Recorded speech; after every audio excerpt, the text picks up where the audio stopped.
बिस्मिल्लाहिर्रहमानिर्रहीम। Binyamin voice के मौजूद दोस्तों, अस्सलाम वालेकुम।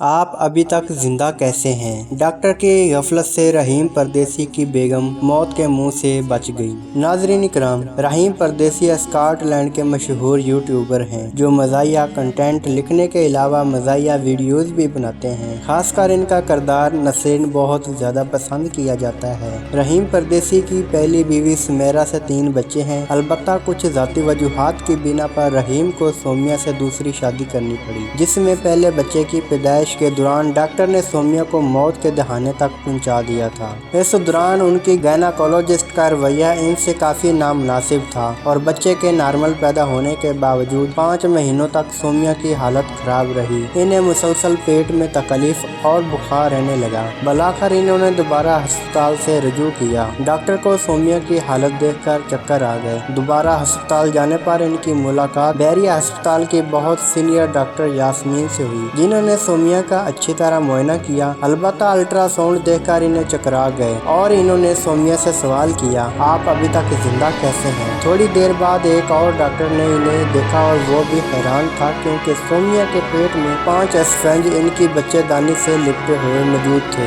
जिसकी वजह से वो शदीद तकलीफ में मुब्तला थी। ये स्पंज वो थे जो डिलीवरी के दौरान डॉक्टर ने सोमिया के अंदर ही छोड़ दिए थे और इन्हें निकालने की जहमत भी नहीं की थी। बाद में डॉक्टर इनके स्पंजेस को निकालने पर सोमिया को दोबारा शदीद तकलीफ से गुजरना पड़ा। बैरिया अस्पताल की बेहिस्सी इंतजामिया। दोबारा अस्पताल जाने पर इनकी मुलाकात बैरिया अस्पताल की बहुत सीनियर डॉक्टर यास्मीन से हुई, जिन्होंने सोमिया का अच्छी तरह मुआयना किया। अलबत्ता अल्ट्रासाउंड देखकर इन्हें चक्कर आ गए और इन्होंने सोमिया से सवाल किया, आप अभी तक जिंदा कैसे हैं? थोड़ी देर बाद एक और डॉक्टर ने इन्हें देखा और हैरान था, क्योंकि सोमिया के पेट में 5 स्पंज इनकी बच्चेदानी से लिपटे हुए मौजूद थे, जिसकी वजह से वो शदीद तकलीफ में मुब्तला थी। ये स्पंज वो थे जो डिलीवरी के दौरान डॉक्टर ने सोमिया के अंदर ही छोड़ दिए थे और इन्हें निकालने की जहमत भी नहीं की थी। बाद में डॉक्टर इनके स्पंज को निकालने पर सोमिया को दोबारा शदीद तकलीफ से गुजरना पड़ा। बैरिया अस्पताल की बेहिस्सी इंतजामिया। सोमिया और रहीम कहते हैं कि इस बात की शिकायत इन्होंने अस्पताल की वाइस प्रेसिडेंट से की, लेकिन इनके कान पर जूं भी नहीं रेंगी। इन्होंने रहीम और सोमिया की बात को कोई भी नोटिस न लेते हुए इन्हें कमरे से बाहर भेज दिया। रहीम के मुताबिक इनकी बेगम अभी तक मुकम्मल ठीक नहीं हो सकी, जबकि सोमिया कहती है इनके जिस्म में 4 मुख्तलिफ इन्फेक्शन भी बन चुके हैं और वो ही नहीं जानती कि वो कैसे ठीक होंगी। सोमिया और रहीम अस्पताल के अमले की शिकायत करते हुए ये भी कहते हैं कि इन्होंने तो तकलीफ सही, लेकिन फिर भी अल्लाह के फजल से वो जिंदा है। लेकिन कितनी ही ऐसी माएँ जो नौमौलूद बच्चे होते होंगे, जो डॉक्टर और अस्पताल की गफलत से जान से हाथ धो बैठे होंगे। नाज़रीन, याद रहे कि ये कुछ दिन पहले ये पैगाम इन्होंने अपनी वीडियो में दिया था